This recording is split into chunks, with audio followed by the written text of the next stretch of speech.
Carita. Apúrate, aparte que se pasa el tiempo, loco. ¿Cómo te fue con...? Mal. Todo mal. Bueno, dale, empecemos a tocar porque sí. No olvidé palo. Música. Eso. Hay 3 solistas que van a comenzar su camino en solitario en esa década entre el año 1982 y 1984 y que nos van a acompañar hasta el día de hoy y que en el caso de uno de ellos, me parece ya teníamos por lo menos la impronta previa de saber cómo se iba a convertir en uno de los cantantes más importantes y esenciales de la cultura popular en nuestro país. Me refiero a Charly García.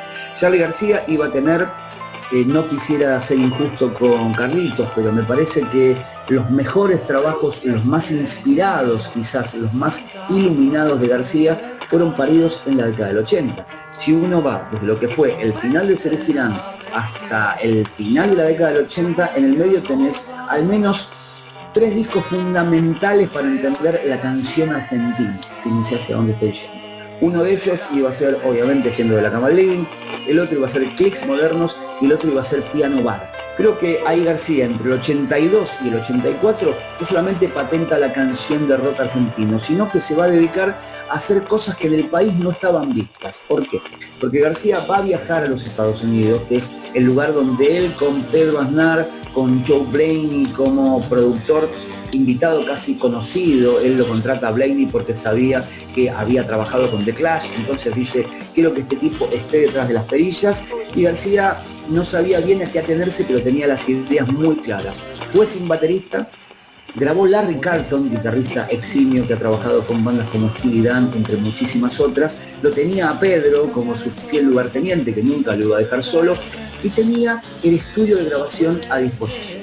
Si bien García tenía el dinero para poder bancarlo y poder pagarlo, esa estadía en Nueva York va a hacer que venga de Estados Unidos con un disco bajo el brazo que iba a ser uno de esos discos quiebra aguas para la historia de esta región, que es Clics Modernos. Estoy hablando del año 1983. Nadie había jugado con máquinas de ritmo, nadie había utilizado las máquinas de ritmo como digamos, reemplazo del músculo físico, orgánico en una banda, porque si uno, Sumo las tenía, ¿sí? Pero Sumo las aplicaba arriba de lo que hacía ese sexteto criminal que tenía en estudio y que tenía en vivo, más que nada en estudio.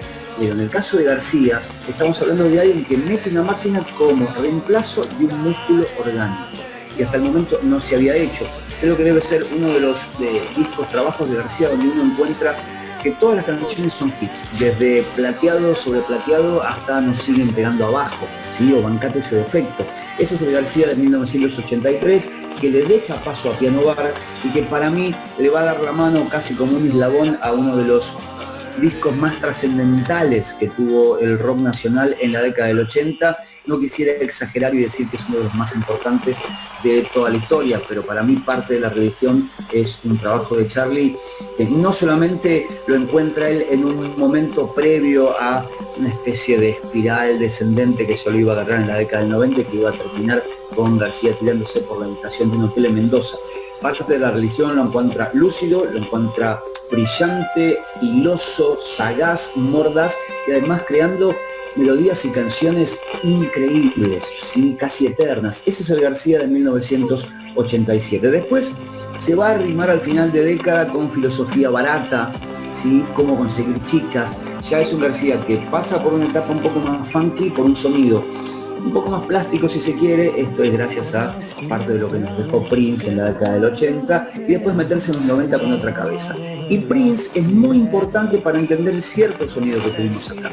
No es casualidad que García, bueno, los solistas que vamos a hacer referencia ahora que nos faltaban, pero Spinetta, Fito Páez y Calamaro tuvieran como referencia muy grande a discos como Around the World in a Day o Sign of the Times, que es el Prince que va entre el 85 y el 87, que comienza a jugar con sonidos electrónicos sobre lo que era la base funk clásica que a él le gustaba tener en todos los discos. Lo que hizo Prince de importante, si alguien me pregunta por qué es tan grande, por qué se lo recuerda de esa manera, incluso para gente que no metió mucho las narices en la música de Prince, sacando Purple Rain o Sexy Motherfucker o Raspberry Beret. Lo que hizo Prince es llevar esa música funk de James Brown al terreno del pop. Porque si bien Michael Jackson lo hizo, Michael Jackson se quedaba quizás en un álbum o en dos con ese concepto y después viró mucho más al pop. Creo que Prince nunca dejó esa parte rítmica, el groove que lo acompañó y que lo tiene justamente en discos más adelante, como por ejemplo, qué sé yo, todo lo que hizo con New Power Generation, con The Gold Experience.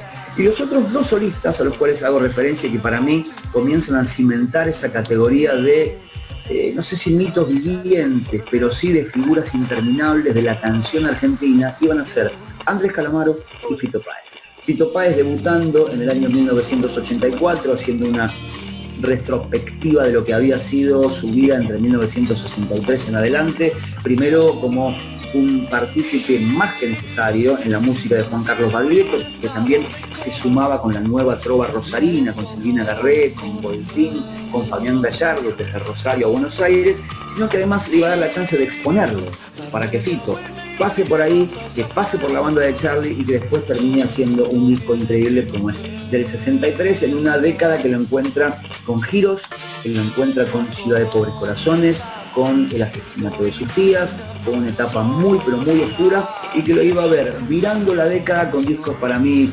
insoslayables como lo que iba a ser A, por ejemplo, pero que podía ser Tercer Mundo.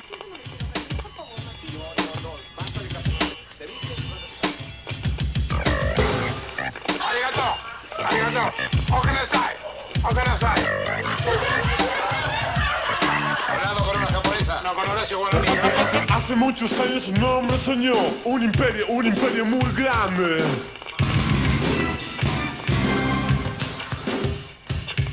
Tenía buena cara y no paraba de hablar con el hombre más odiado y querido del lugar.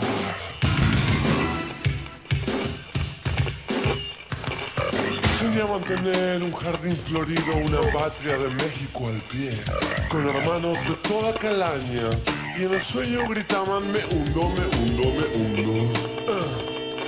Y nadie sabe cómo vine a parar yo. Álvarez. ¿Cómo saben que me llamo Álvarez? Yo sé todo. Me resulta una cara conocida. No nos hemos visto antes. La Mona Jiménez con Mickey Rourke, mirando las chicas del Booty Club. La banda del rock que más chicas quiso, entrando muchachos al Caracas Hilton. Coca, Coca, Coca, Coca, Charlie. Coca, Coca, Coca, Coca-Cola. Coca, Coca, Coca, Coca. Inapetente estará Pinochet el día que lo echen a palos. Seguí caminando, llegué a un disco, Gaddafi bailando con un ministro. Pidieron petróleo y no les dieron, prefieren Fernet que es un buen veneno. Fabricante y lo echó a Henry Miller, porque era muy tarde y por lo que escribe. A Henry nada de esto le importó, y terminó en la cama con la Salomón. Ahí van los Pimpinela por la Quinta Avenida, el Madison al valor de la Argentina. Calígula despierta de su invernación, sube al escenario, se lo tiran los dos. El gordo Porcel canta rock y fuma la yerba de Billy Paul.